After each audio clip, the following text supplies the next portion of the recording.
And we are now live. Hello, everyone, and welcome to Talking About Survivor. I'm Christiana Ellis. And I'm Mike Martine.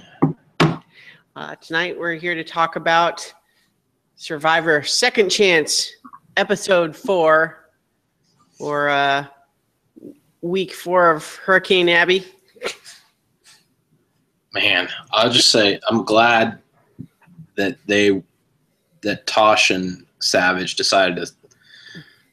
They stood up to her in the right way, in that they said, "This is still your decision. You're in charge, basically. We just really think that this is the way that is best for you to decide." Well, I think what Tasha expressed really summed it up, I thought, which is to just this recognition of clearly every motivation Abby has is based on emotion. And so that means that in order to preserve her on our side, we have to be very delicate about her emotions. If we push this too hard on a logic basis, it's just going to make her turn against us, regardless of whether or not that's good for her. Yes. And it would definitely be bad for us. Yes. And I really admired how, because we've seen other people appeal to her emotionally, but they did it, I don't want to say less deceitful, because it's not like Terry was deceitful, but he did it purely by. You mean Werner? Or no, I guess no, you're right. Terry did do it before the mix-up. You're right. Right. So he appealed to her emotions. He befriended her, but he didn't.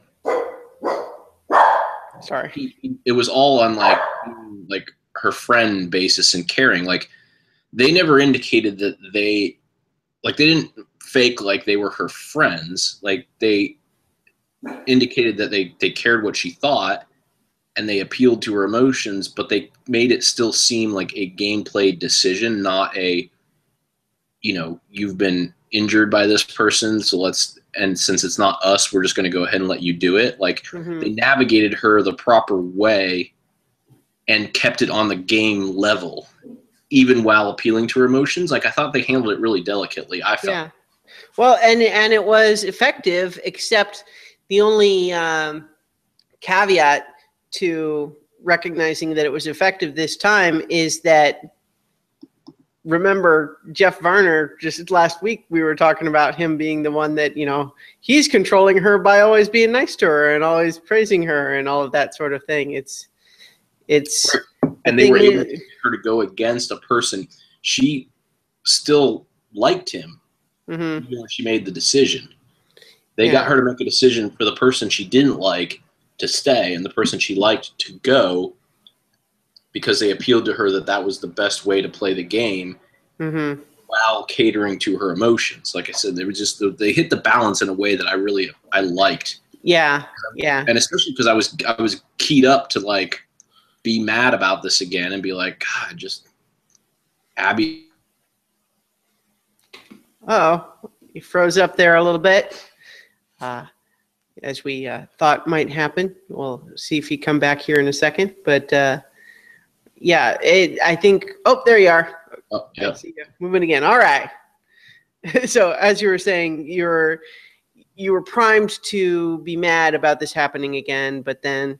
Right. So then that's why when they delivered it in a way and they actually didn't let her, she still controlled it, but she didn't control the decision. They made the decision as to what was best, and they appealed to her to make it look like it was her decision. That made me feel really good, because I was just tired of people just whichever way the wind of Abby is blowing, we have to watch everything happen that way. Yeah. So for them to sort of, the hurricane is still blowing. They've just raised their sail to capture it and, drive the boat to where they want to go. Yeah. It's just, it's funny because I just recently finished rereading Wise Man's Fear by Patrick Rothfuss, which is part of a great fantasy series. But in any case, the title comes from a saying in the book of saying there are three things that a wise man fears. A Sea and Storm, A Moonless Night, and The Anger of a Gentleman.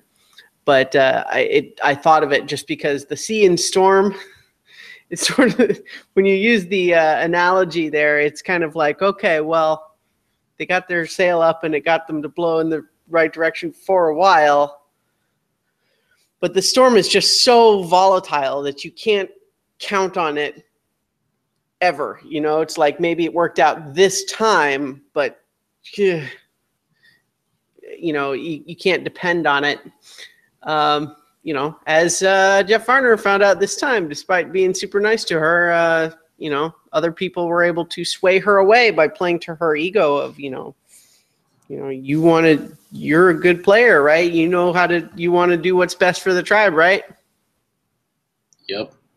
You know what's best for the tribe, don't you? And I mean, I just feel like they put themselves in such a good position because let's say they lose again next week. Mm-hmm. I mean, then, like you said, her unpredictability, they don't have to worry about it anymore. Mm-hmm. All they have to do is be like, "Woo, are you ready to be done with this?" And Woo will be like, "Yes." Yeah. I voted for her twice already. Yeah. Word to wear, just in case anybody didn't realize that. Right. So they're in that really good position of, you know, and they've got her. They have her feeling like she's a strategic player now and not just an emotional player. So if they don't lose and they make it to a merge, they're going to have a pretty good, I don't want to say control over her, but they've got a different relationship with her. Yeah. No one has control over her, but they are in a better position if they get to that point. Mm-hmm. You know, if they need to use her, they have unlocked how to appeal to her as a gameplay person, you know? Yeah. So I liked it. Mm-hmm. Well, I did too, although it's, I think what Dalton Ross said about it this week is that he doesn't especially like watching Abby, but he likes watching other players have deal with Abby. Yeah, I would echo that. He also raised the idea of something that wouldn't have ever been likely, but would have been hilarious, is if after all of that, Wu did go and vote for Abby a third time, knowing that everyone else was voting Jeff. just for the hell of it. Probably wouldn't have been a wise move on his part. No, it would not have been a good idea, but it would have been funny. It would have been. So in any case, if we zip back to the beginning of the episode, we started with Varner laughing that he dodged a bullet, you know, going into tribal council in such a risky position and then coming away with no votes. But of course, you know, what we see immediately thereafter is him expressing loyalty to his new allies, to their faces, and then to the camera saying it makes him sick to have to kiss up to them, but he knows what he has to do. Yeah. And see, in fact, I think that plus, you know, of course, just the volatility that got him in danger the last time anyway is probably what ultimately helped them settle on Wu. Because on the one hand, you know, there's also that element of, you know, the challenges, but, you know, even when it comes to loyalty, it's like, what I was wanting, okay, let's not get into that yet. We'll get back to that when it comes to tribal council, because that's really what I was about to talk about. So in any case, Tasha pulls Wu aside to say she thinks it should have been Varner to go. Don't worry. I like you. You're not going anywhere. We'll figure it out. You know, if we lose again, it'll be Varner to go this time. That's what Tasha says. And I think that was a good thing to say, completely independent of whether she means it or not. I think she did mean it, but it is also what she should say, even if she didn't mean it. Yep.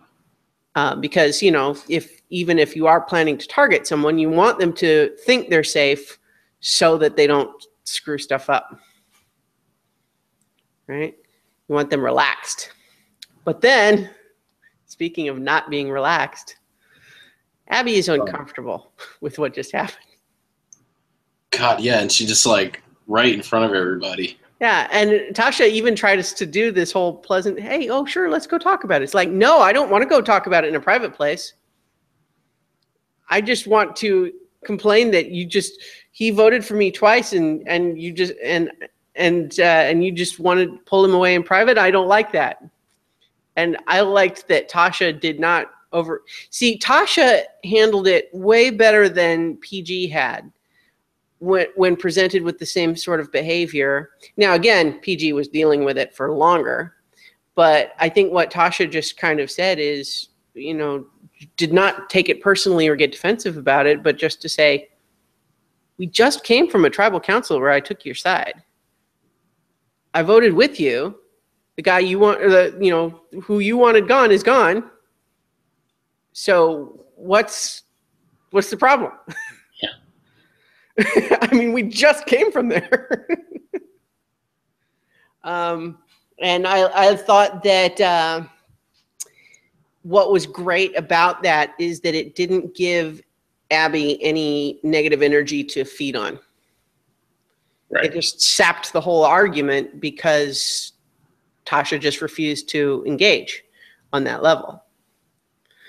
Whereas I feel like what PG might have done in a similar position is to say, well, what are you talking about, Abby? That's not, and she would just might get defensive and more emotional about it. And again, PG had to deal with it for longer. So it's like, you can imagine it wearing on anybody. Yes. Although it does also still speak to the point that I do feel like Tasha and Savage handled her very well, not just from at the end, well, not from just when they lost, but from the whole outset. They really they did a good job when the power shifted to them of using it to be leaders and to kind of draw stuff out, get people moving in the right direction, as opposed to like, we're in charge now, we dictate who goes when and where. And, they didn't wield their power and they didn't engage in these kind of conversations. They didn't, they were just very businesslike with all of it. Yeah. And I have lots of players that I like, but they, through this episode, have really risen, and I always liked them, but they've really risen in my view of like, these are two people I want to do really well, because they did very good in a very tough odds, and they capitalized last week properly when they were dealt the right thing, and as we talked about, and they have now managed the shift, which is the thing. Like, I like Spencer, but Spencer he's gone through some shifts and he hasn't managed them correctly. He's trying and he's getting better, but they just smooth, Right. Yeah. And they're not feeling it smooth, because we see their confessionals where they're stressed out. They don't like dealing with her. Savage is fucking hungry and like miserable. We saw him in that challenge like he was a zombie, like, and yet they're still able to just put that face on and just go. Yeah, I like Savage too, but just Tasha especially. I agree. Like, I'm really a fan of Tasha this season, and I liked her before, and I think we were on the same page on her previous season, because both her and Spencer ended up in kind of the same boat there, which is we felt like they were better players that ended up kind of just being submarined by the survivor gods that put them on that particular tribe, and how everything broke for them. Two players that could have done better on a different board. Right. But yeah, Tasha's doing great this season. Yeah. Like Cass, I mean, like, she's later in this episode, we'll talk a little bit about what she said, but just from her previous season, like, she went with the intention of like being a pain, or maybe she didn't and has rewritten in her mind as it happened, like that it was a strategy because she just did what she felt like. But either way, that was a hard hand to deal with. Because it's kind of a standalone sequence, I want to just go ahead and talk briefly about Cass's segment in this, which was kind of this amazing little self-contained story, like O. Henry by way of Wes Anderson or something. Just this whole thing of, well, last time I didn't play a very good social game. And so I want to change it up this time. So I read How to Win Friends and Influence People. And in the meantime, we see her doing all these little things like stealing little beads from stuff, which is obviously our first conclusion is, well, she's making a fake idol, which is entertaining, but also seems to go, to clash with this part about playing more social. And then, of course, Kelly spots her doing that, comes to the same conclusion because it's the obvious one. And then there's this whole exchange where it's like, I went up to say hi on the beach and she told me to go away, which was also great. And then, twist, it's not a fake idol. It's a birthday present for Kelly. Yeah. It was such a great little mini segment. It was really awesome. Yeah. Oh, it's so good. It was. So how cool that the three people from that season who had so much going on with their previous season are all kind of dropped in here, and they're all doing three very different things, but in interesting ways. It's like Cass, I think we're probably on the same page that by the end of that season, we were pretty irritated with Chaos Cass. That's certainly how I remember feeling about it. That's what our discussion was, which is why I almost said that, she talked about how it was her intention to behave that way. Mm-hmm. But the way we talked about it at the time, which now I still feel is correct, was that she was just using it as an excuse to just do whatever she felt like. Yeah. It's like, I can just be difficult and a pain in the ass and just switch back and forth because that's Chaos Cass. Yeah. Or it's like not even so much or not even necessarily as much of like doing what she felt like, but like she's just flailing. She has no plan. But then she needs to come up with a reason why. No, it's not that I have no plan. It's that my plan is chaos. Yeah. But yeah, at the same time, what a neat little turn this segment had in it that really made me like where she's going. Yeah. Yeah. Well, I find it interesting that the three people that we're talking about came from the Brain tribe. Yeah. Those are the ones who have, not that everyone hasn't been a little self-reflective on their first season, but they seem to have the most depth of reflection. I think part of that is just the fact that they were all three on that same tribe, and it was such a disastrous tribe on that season. Just nothing went right for those guys over there.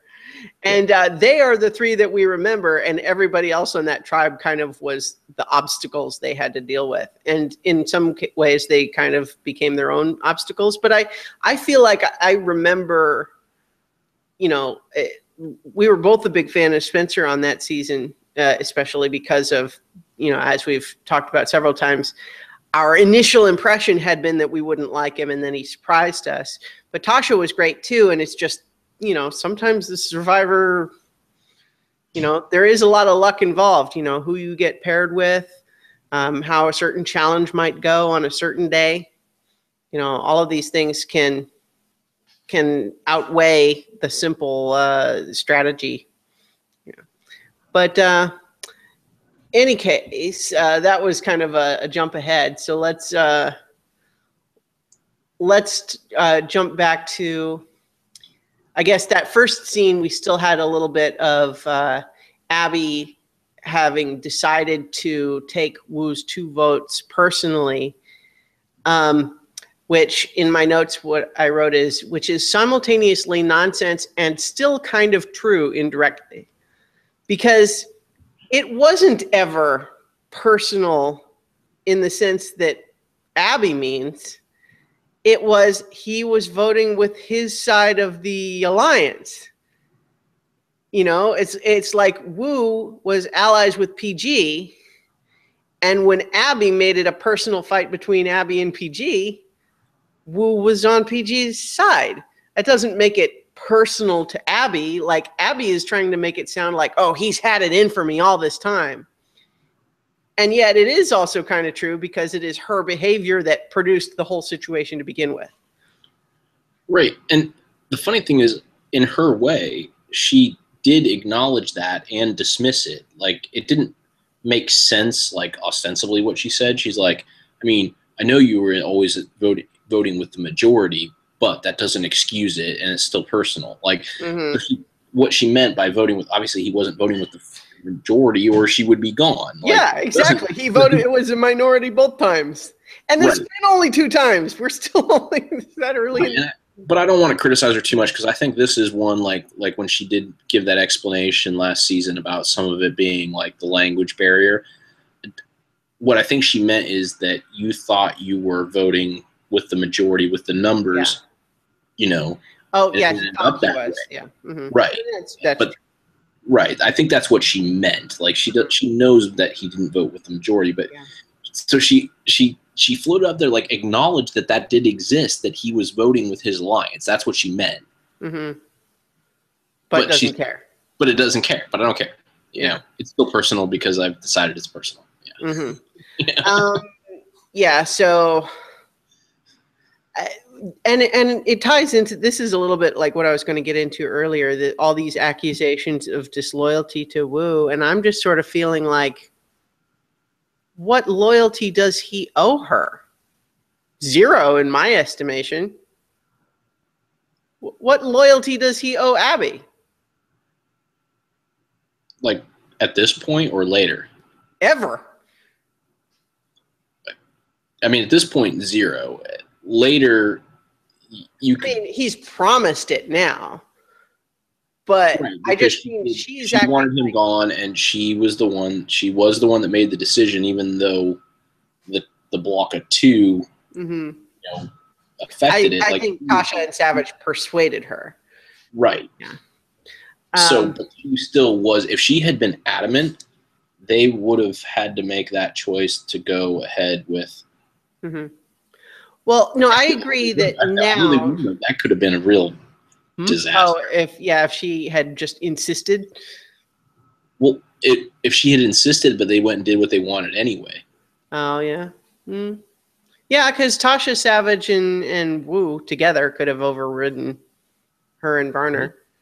Yeah.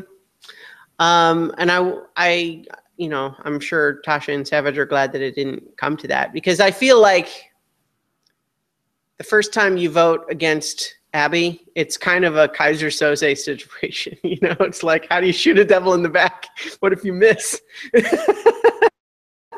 If you're going to vote against Abby, you need to vote for Abby and hope that you are successful, because otherwise it will not go well.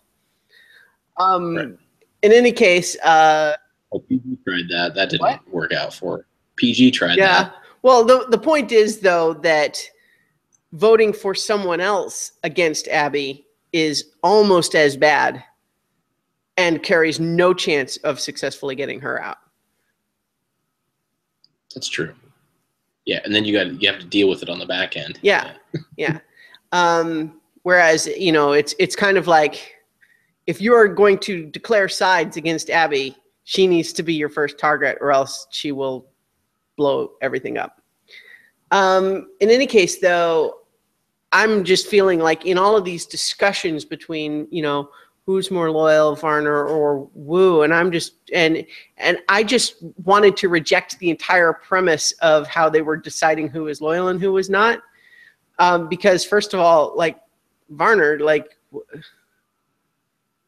yes, you chose to vote with her twice, okay, so nobody ever pitted you against her at any point. So there was never any temptation to do anything else. And where is this expectation that Abby is loyal in any way to Wu? She targeted his ally. So she was not loyal to him. Yep. In any case, that irritated me, but I also respect Wu for not trying to play that card, because it wouldn't have gotten anywhere. Okay, so we next got over at the Bion tribe, we have Jeremy getting to open his idol. He loves it. Great. And, you know, Steven comes along. Is like, sorry, no luck finding this idol. You know what? I bet you should look in trees. It's probably in a tree somewhere. That's got to be it. That's got to be it. How about you go look in some trees over there? And I'll wait here. Good luck. It was pretty funny. Yeah, yeah. Steven's like, I don't know what kind of tree to look for. He's like, oh, you know, like an awkward looking one or whatever he said, you know. Yeah. I am continuing to enjoy Jeremy this season. Not that I didn't like him last time, but I think he's having a better time this time. Yep. He didn't have that emotional albatross around his neck from the get-go this time. Right, and he's not. I also don't necessarily mean to refer to his wife as being an emotional albatross. That's not what I meant, but yeah. Sometimes these are things that exist. Yeah. Well, I also like that he's not playing against someone who has like just decided that it's me versus them. Mm-hmm. You know, which was really what ended up being the problem last time, was that Josh created this like, you know, collision that they had to like, that they were versus each other, and that needed to get taken care of. And it ended up Josh ended up going first, but he needed a situation where Jeremy came next. I think that is the case. The whole timeline is a little fuzzy for me. I'd have to look it up, but certainly from day one, Jeremy's game was kind of just fraught with emotional stuff. And I think that was a big handicap for him that time. And he doesn't have that this time. It was that, but it was also the fact that, like I said, that for whatever reason, Josh sort of delineated the two of them as like opposing forces. Mm-hmm. And he doesn't have to deal with that this time. That's true. Yes, that's true. And in any case, he also knows his game. He knows his fellow players. And so he talks about how it would be great to have a paranoid player as my ally, because as long as he is on my side, he's going to be the one to come and tell me if people are saying my name. And then in the meantime, I would be happy to be Steven's JT, which is, of course, exactly what we know Steven was hoping to avoid and yet seems to be recreating anyway. Yes. But yeah, so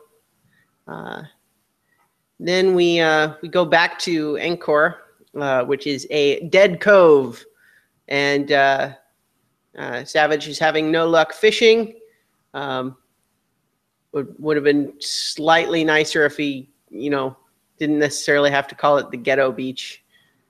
But, you know, it's kind of like, we know what you meant, but maybe that wasn't the right way to say it exactly.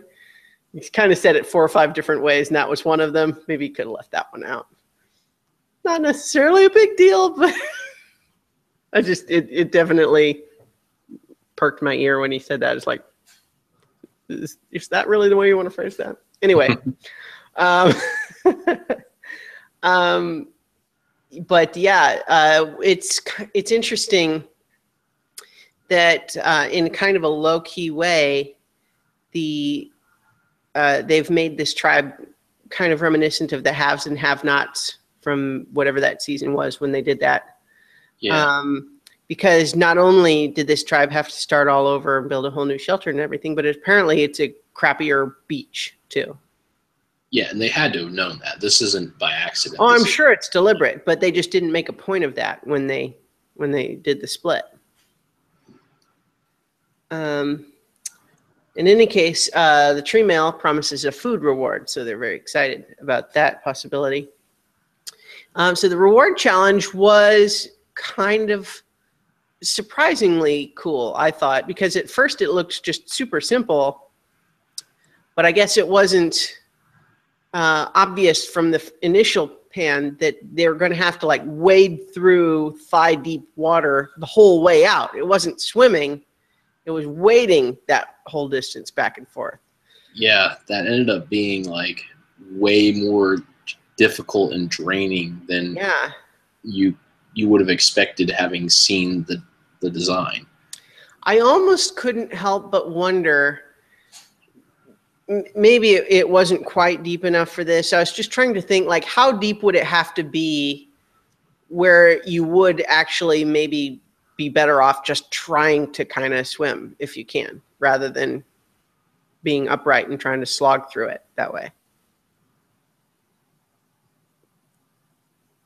I mean, it seems like even 3 feet of water, you would be able to swim.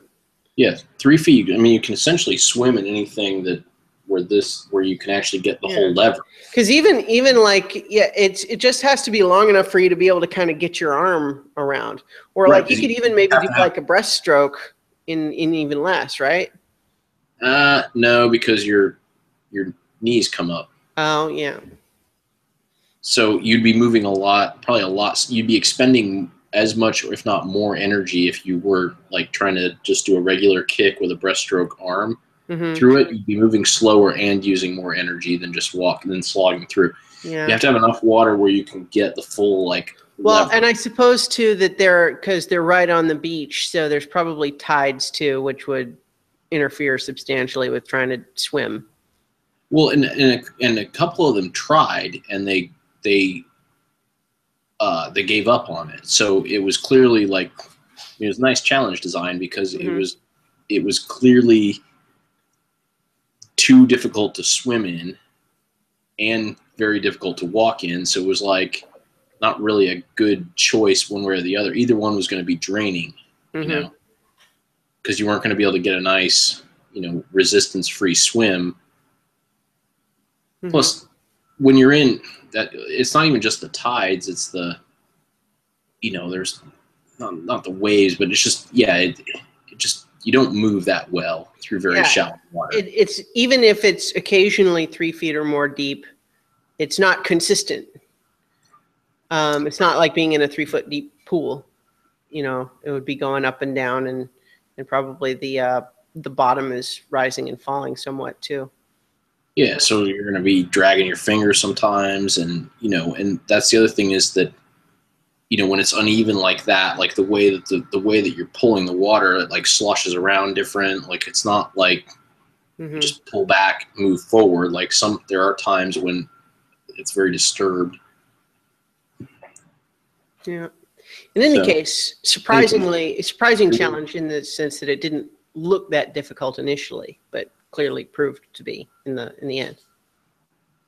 Yeah, it drained these guys. And so the first place gets sausages in the barbecue set. Second place gets kind of a mini set, barbecue light. And then third place, nothing. And so we ended up with Savage versus Jeremy versus Terry Dietz. And it was interesting that Terry, on his first bag, seemed to get it on the first try, or at least very early. And then when he came back with his second bag, he adjusted the thing.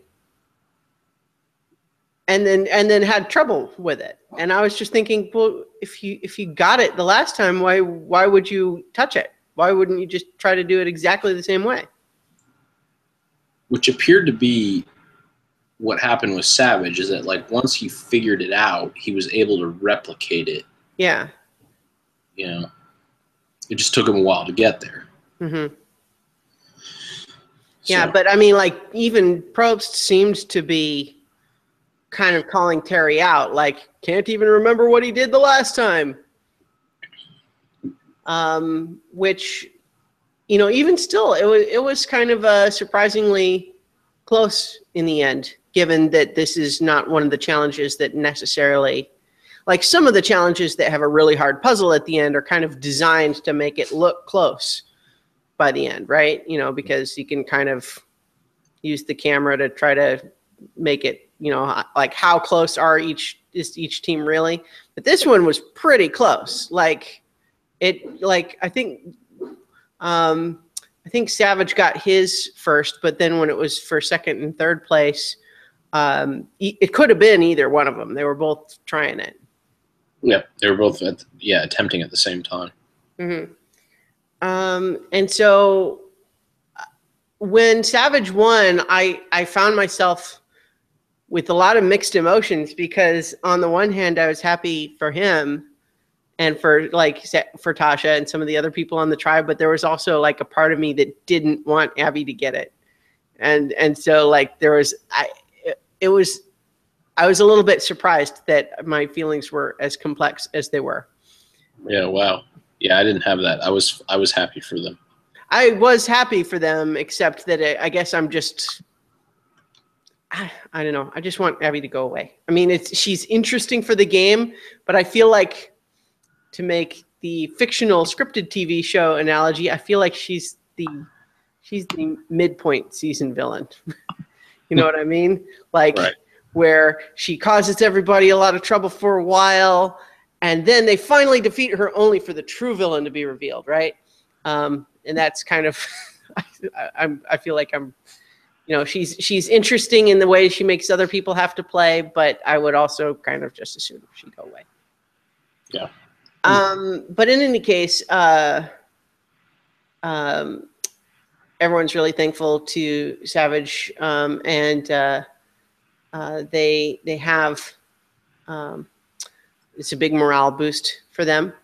Although it seems in retrospect that they overestimated exactly how much advantage that was going to give them. Yeah, it just reinforces, to use more of a real life example, like when someone's trying to, eat correctly to lose weight or whatever.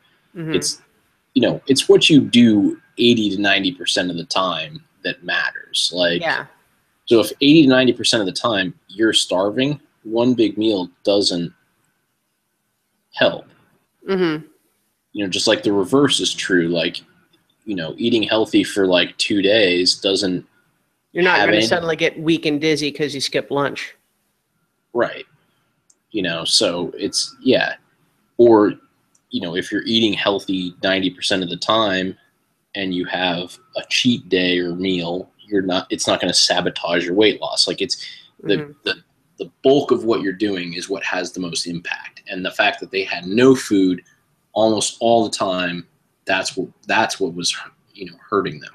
Mm-hmm, mm-hmm. This one meal did not solve that. Yeah. So this is actually where cast. I would say, though, one thing I did want to say about that is I do think, though, that it helped with the politics of that tribe, because it solidified, Savage is, he was their hero, and not only was he the hero of the tribe in the spirit of the challenge, but he also won the challenge outright. Yeah. So it took these people who were already kind of taking that leadership role, and it just cemented it. It also kind of validated the whole approach of you keep people who are good at challenges and can help you win. Mm-hmm. Right. So it put them in a better position to deal with what happened later, because they won this, Mm-hmm. Mm-hmm. So this is where the cast segment came originally, but we kind of talked about that already. So this is where we have Spencer throwing Kelly Wigglesworth under the bus, which I it's a little bit like Kelly Wentworth last time, right? Where she was kind of being proactive to throw someone under the bus rather than wait and see whether or not the challenge goes there, against them or not. And I think in this case, what Spencer is recognizing is like, okay, this is probably how it would go if we were to lose. So I need to plant those seeds now, so it doesn't just look like I'm desperate and scrambling if it comes to it. Right. And I think the edit made it look more aggressive on his part than it probably really was. Mm-hmm. You know, they took, you know, a couple of scenes over 2 to 3 days and made it seem like he was just on this stream of like bashing her.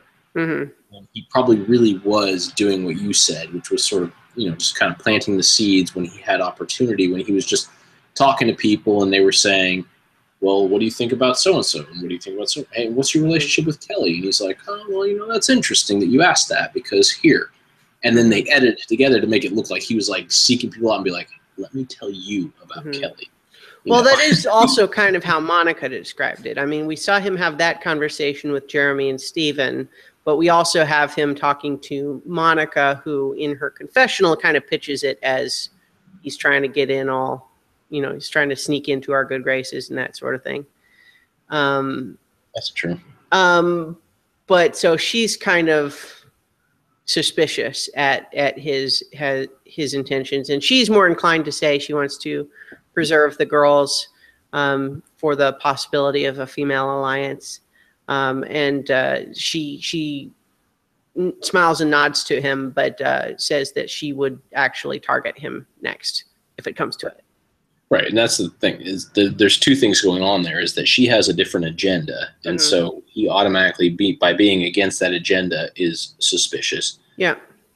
The other is that if he truly is coming off that way, then he has completely abandoned his, you know, change in strategy, you know. Well, and at the same time, like, we can understand how that would be, because this game, this is something we've talked about over and over again, you know, season after season, is that no matter what people's intent is, as far as what strategy they plan on, the game is just so difficult. It just wears you down to the point where it is very difficult to maintain a facade of any kind. And even when there is a sincere desire to change, and it's not just putting on an act, it would be very difficult to sustain something that doesn't come naturally. Yep. And so we can see how, even if he's making an effort, maybe he doesn't realize that he's got some blind spots, or it's a bit more of a patchy coverage than he's intending. Yeah. Because it seems like it's working okay with Jeremy so far. But, you know, Jeremy also seems savvy enough to be able to say, it's like we talked about last time. It's the sort of thing of like, I'll like him okay. Doesn't mean that I would necessarily keep him around, but, you know, I'm not going to vote him out just for the hell of it either. Right. Yeah. Yeah. It's, you know, in marketing terms, it's branding more than like direct sales. You know, he's not trying to sell Jeremy on anything, so Jeremy's not buying anything. But what he's doing is creating an affinity that makes him more likely to buy when it is time, you know? Yeah. But so in any case, that brings us to the immunity challenge already. It seemed like there wasn't much time between the challenges this time, but that's fine. They wanted to leave room for the stuff before and after. Or even maybe it was just my own perception that it was quick between them. But so the immunity challenge was the blindfolded 3D puzzle. And it was yet another blindfold challenge where the show seems to expect me to like watching them get injured more than I actually do. I don't know about you, and I'm not going to judge anyone for this, but it's not my favorite thing. And my personal preference would be, I would rather they made the challenge safer so I didn't have to worry about people getting injured. Yeah, I'm not as far that way as you are, but it doesn't. Like, what if you just had rounded edges on those things? How about that? Yeah. The challenge would still be difficult, but less likely to break someone's ankle. Yeah, that sort of slapstick, you know, is basically what they're doing, except with real people and real hurt. Yeah. You know, it's not the Three Stooges. You know, this isn't a show. Like, they're actually getting hurt. Yeah. And it just, it doesn't do it for me. but I'm not as like I'm fine with it existing. Well, I'm not gonna start a picket line or anything, Right. but certainly just in terms of my own preference, especially like, you know, when they had the preview last time, and then there was the montage during the challenge, this one, where it was just like, ow, ah, ow, ow. And I'm just kind of like, okay, show, I get it. You seem to think that this is what I want, and it's not. So you can stop doing that now, in my opinion. Now, that said, if that's happening in the challenge they designed, I don't want to not know that, I guess. But at the same time, definitely played it up though. Like you said, they put a montage together of people just like getting beat up stuff, you know. Yeah, and I just like and there were enough other interesting things in the challenge that it's like, you know, you could have acknowledged that that was happening without like driving that point home. Mm-hmm. Like, and you know, and they did cover some of them, which, to be fair, like, well, first of all, I completely remembered that Keith is on this season. Yeah.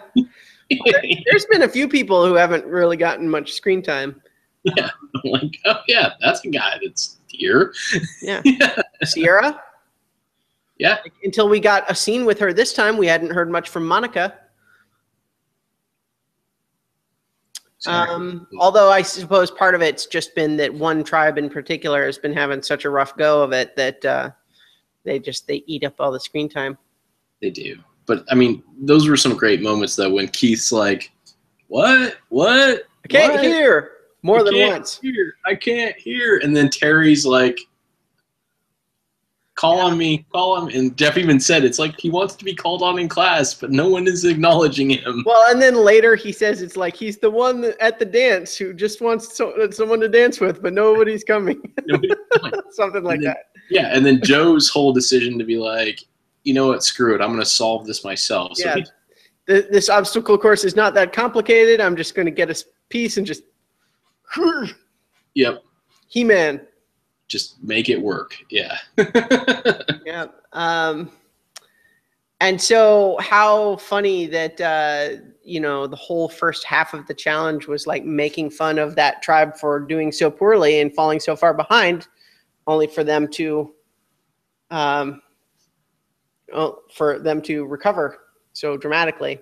Yep. Even though they didn't actually win.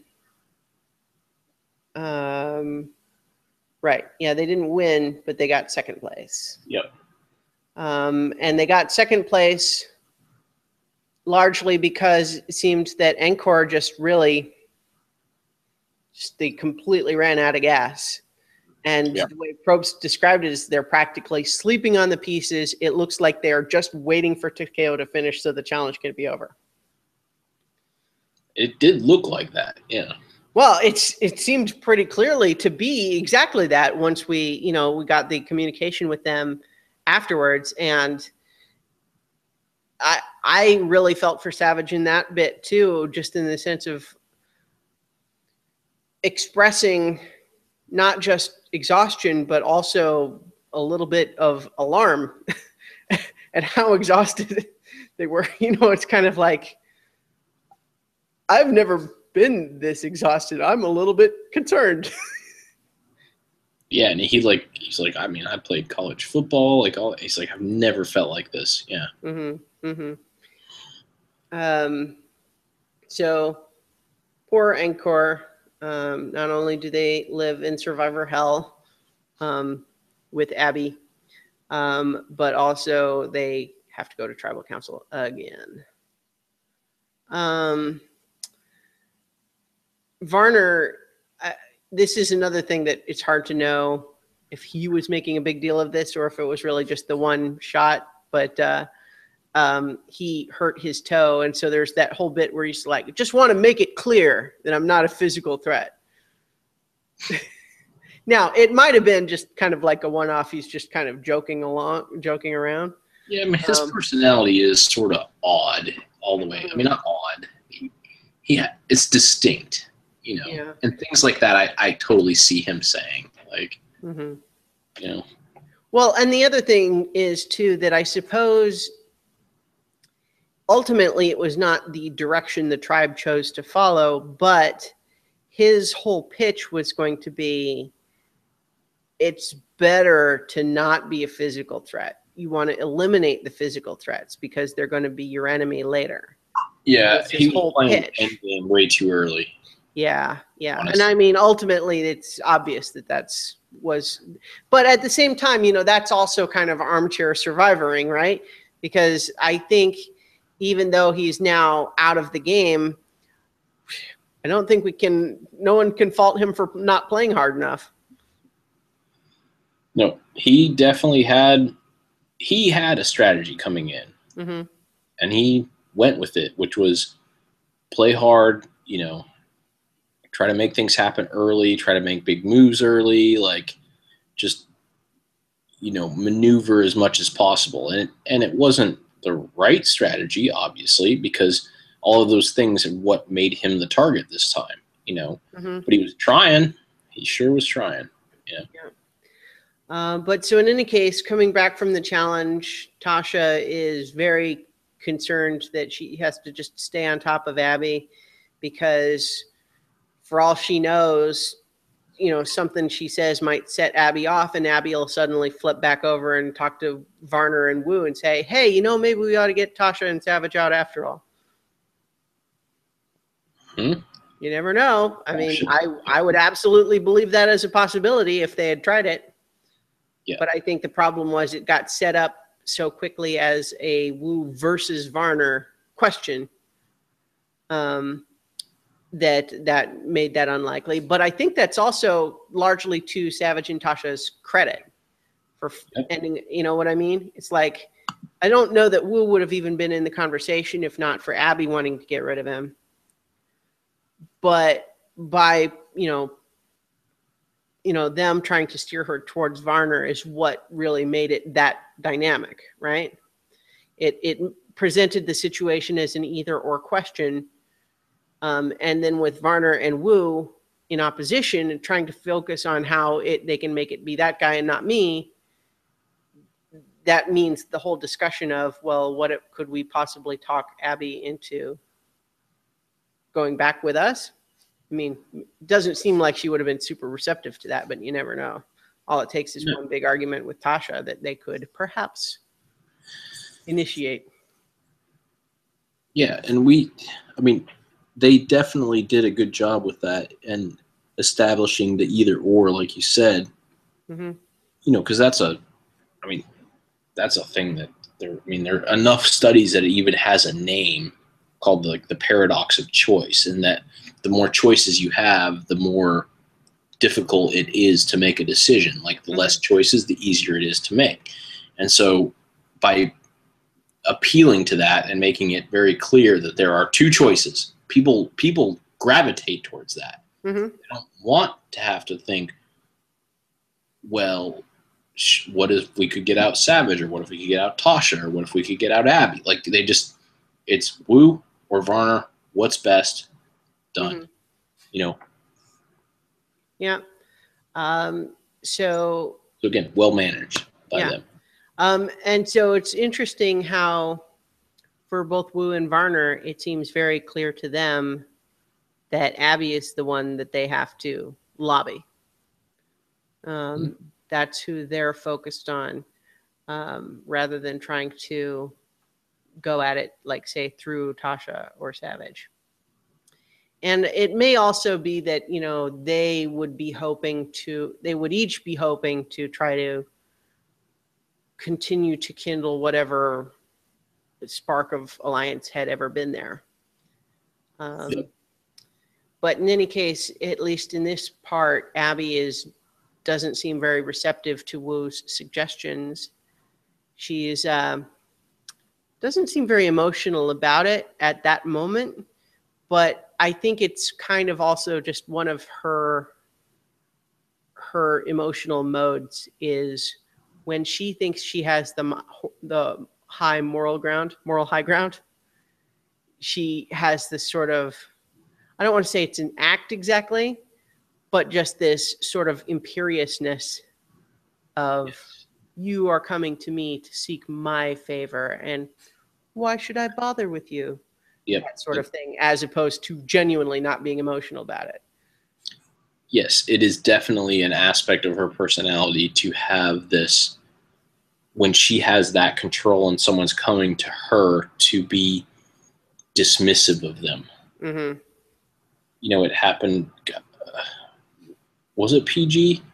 Yeah, because PG, last time there was the whole bit of like, hey, let's go check on how Abby's doing. And Abby's just like, nope, I've decided to vote with them. I have decided to vote with them. Mm-hmm. Thanks, though. Yeah. Yep.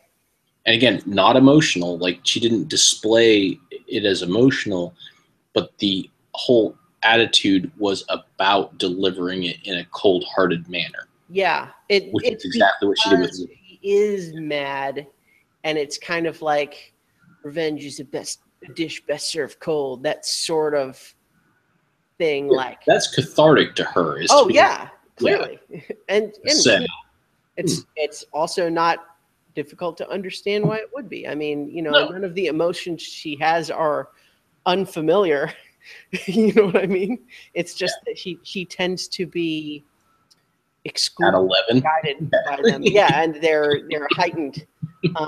And she doesn't temper them with rationality as much as might be ideal. But yeah, we can understand where she's coming from with all of this stuff. But Tasha is annoyed because she's feeling pretty strongly like, I don't want to vote out Wu because of some really specific reasons, like Varner is a wild card. Sure, he says he's loyal now, but look at what he did at the challenge last time. Plus, He's not going to help us in challenges, so why would we keep him? Versus Wu, like, he's with us now. He's trying to help us win challenges. He's strong. Like, sure, he was maybe on the opposite side of a couple of previous votes, but that doesn't mean he won't be with us now if he sees clearly that, like, he might have done something different if we had told him what was going down last time. Right. He was just aligned with different people. Like, you have to shift alliances. That's part of the game. Yeah. And you have to be willing to accept a shifted alliance. Right? Yeah. You have to trust new people to come into your alliance. Like, that's part of the deal. It moves around. Yeah, exactly. And so Tasha is pretty convinced because she has the actual rational strategic game element to it. And she's having, I couldn't help but wonder what Abby thought watching these episodes at home, seeing all of the eye rolling that Tasha does in those conversations. I think it'll probably depend how their relationship progresses. Yeah. If there's ever a blow up at some point, or Tasha ever turns on her and votes for her, then it's probably a little bit less. But if there's a lot of maintenance of this, like, I'm with you, and then Abby sees that, then that could be, So we'll see. Well, I don't know. We'll see about that particular question, but, but in any case, we'll see how long their relationship develops in the season. Right, and the other thing I wanted to say is that we talked about like what they've seen of Varner so far, but what we've seen of Varner, which is he went with one alliance the first episode and then immediately ran to the others and said, oh yeah, that was just to do this one thing, but now I'm back with you. Yeah. And then he has the confessional where he says, yeah, I don't really like kissing their ass, but I have to do it. I don't think he's a good enough actor to not wear those traits on his sleeve enough, at least enough on the sleeve where Tasha and Savage are like, okay, we've seen what you've done, and we get this feeling from you. Yeah, you're not, It actually just made me think of another bit from that same book I mentioned earlier, where the main character's been telling his friend something, and then one of his two friends are kind of talking aside, and one of them is saying, "I think he's telling the truth. It's like, how do you know? He sounds more sincere when he's lying. And I think there can be an element of that maybe with Varner, is like when we saw them each making their respective case in the tribal council, it's certainly true that Varner was like much more animated by it. In some ways, superficially, he seems to have the stronger case, the one that at least Abby seemed more inclined to listen to. But there can be an element of, if he is too good at this and we sense that there's a front about it, you know what I mean? It's like, is he selling us or is this real? Right. Because on the one hand, maybe he can make a better case, but if you feel like, are you just making a case or are you really just saying what's actually in your heart right now? Because that seems to be what Wu's doing. And so maybe this is a case of Varner sounds more sincere when he's lying. It's true. Yeah. But in any case, obviously the editing was constructed to try to make us think that it was likely to be Wu. I resented very much Abby saying that she still didn't have her mind made up in the tribal council, although I'm not blaming her for that per se as much as the editors for continuing to hold up that ruse when we know that they almost always must have their minds made up in advance. Not always, but problem. Yeah. In this case, it would have had to be, because how else would everybody else have known who to vote for? They would have had to have decided up front. Yeah. It's just like, so. Well, you can imagine anytime she's saying that in tribal council, like Tosh and Savage just cringing and be like. Well, I think it's also probably a case of, even if it's not remotely true, that's still what you're supposed to say. Yeah, right? but with her. Yeah. It's like, well, you never know when she might just suddenly decide to change her mind, right? Right. And screw everything up just because she's mad now or something. But yeah, and in fact, actually, that's, something Tasha is sort of actively concerned about, is saying, Abby is unpredictable. And as much as I want her to change her mind, I need to be really careful that I don't press her so hard that she stops thinking of me as the ally who is helping her. If she starts thinking of me as the enemy who's trying to make her do something she doesn't want to do, that might be enough to make her just come back over to the other side completely. Yeah, and say, let's get rid of Tasha. Yeah. I don't like the way Tasha's bullying me into doing what she wants to do. Mm-hmm. That could easily happen. And so good on Tasha for recognizing that possibility and avoiding it, because clearly that didn't happen. And clearly she made her case persuasively without having it get to that point. Yep. So not that there's a lot to talk about necessarily, but there's some brief excitement with the giant bug attack in the tribal council. It's just kind of funny. This thing the size of a golf ball just flops into Varner's head while he's talking. Yep. So brief discussion of, is Varner a target because he's injured, which they didn't dwell on because that seems to be so far beside the point that it's kind of like, that's not really the issue. Yeah.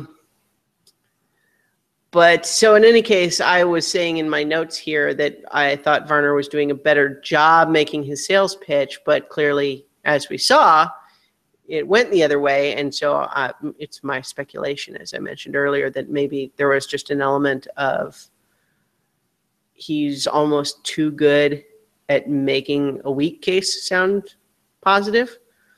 Because as much as he is insisting on how he has proven his loyalty, what he has really done is just vote with the majority twice. Yeah. And, what we also know from earlier behavior is that he's kind of himself all over the place. And I think Tasha, she was the one that called him out when he was had his little meltdown at the challenge. So as much as he's making this case of like, well, of the two of us, one of us has proven his loyalty and the other hasn't. And, they could also just say, have you though? There really haven't been that many votes where you were tempted to do something else but stayed loyal instead. That's not really how any of those votes went down. No. That said, we're just so primed to think of Abby as only making emotional decisions that it seemed possible that she would have just insisted and Tasha and Savage would have gone along with it just to, not make her an enemy. And then it was, Varner says, hey, can we just vote? And Jeff's like, all right, let's vote. Woo. And then Woo just does not go to vote. He's one more promise. I thought that was kind of great, actually. Anytime they kind of defy Jeff a little bit, it's kind of entertaining. It is. But then also, especially after he goes off to vote and she does this whole, make sure you don't write Abby. And I just like, you're voting with him. That's not necessary. Yeah. Well, I think, and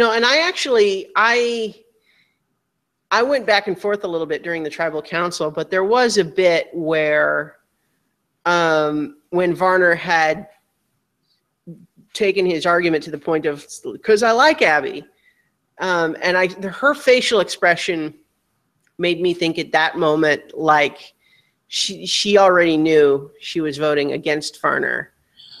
And so it kind of made it emotionally more difficult when he was stressing that sort of point. Because I think it was even with her eventual vote and her calling out to Woo there at the end is kind of further evidence of that too, is that emotionally she still did want to vote for Woo, just on a personal level. But I think that, Tasha, inflated her ego to say, well, but you are a good player. You understand the strategy of doing what's right for the tribe, right? And so this idea of wanting to think of herself as a rational strategic player overrided her desire to vote out Woo just because he had voted for her twice. Yeah, but she still took her shots, Yeah, so. Mm-hmm. So in any case, Jeff Varner was voted out, and what a good sport.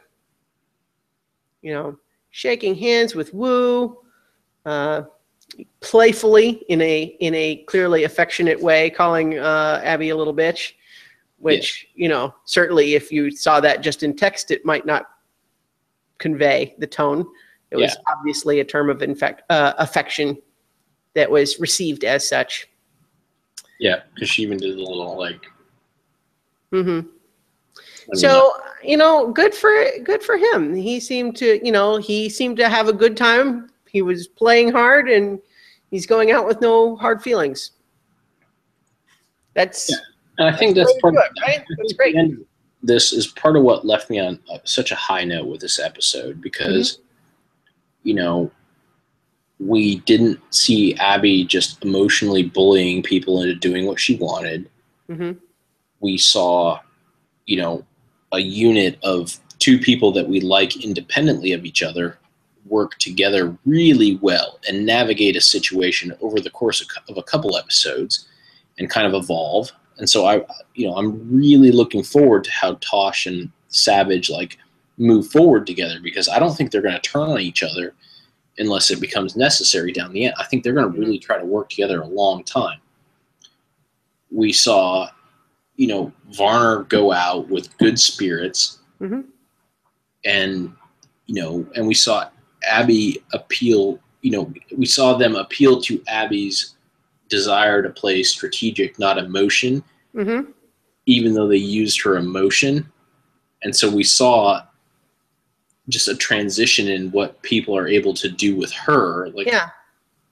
there was a lot of really cool things that happened that make me excited, going forward. Well, and even the back and forth between Varner and Wu at the tribal council, even as they are both as vigorously as they can making the case of why they should stay and the other should go, it never got mean. Nope. It was never angry. It was just competitive. Yeah, it was great. It was like you could understand. They were like, look, this isn't how we would have drawn it up, but here we are. Mm-hmm. It's me or you, and so I'm going to do the best for me, and you're going to do the best for you. Mm-hmm. And when Varner, lost, I'm going to come and congratulate you. Mm-hmm. It was all really good. It never got mean, never got ugly, which it has kind of gotten close to that with some of Abby's stuff in the past. Mm-hmm. So the fact that it all played out in an unexpected way just made me really excited. Yeah, it was good. It was a good episode. So who knows what's going to happen next time, because that preview is a lot of generic nonsense. Yeah, they basically don't want to give anything away. It was worse than the previews for Mad Men. Did you ever watch Mad Men while it was airing? No. It became almost like a running gag, I think, of whenever they would have the preview for the next shot, it would just be it was almost like a meta joke about the whole idea of doing that, because it would be shots from the next episode, but they would be shots that told you nothing. It would be like someone picking up the phone and going, "What?" And then someone else saying, "I don't know about this." And then someone else saying, "Finally." And then that would be the whole thing. And you're like, what? I have no idea what is going to happen in the episode. It's just reaction shots. That's funny. Yeah. So anyway, that's what this made me think of, because it was kind of the same thing. It really told us almost nothing about the episode, except that people are playing Survivor in it. Who would have thought? Yeah. So in any case, we will see next. We will see. All right, so thank you, everybody, for listening and or watching. You can find the video and audio versions of this podcast at christianaellis.com or on the YouTube channel. And we'll talk to you next week.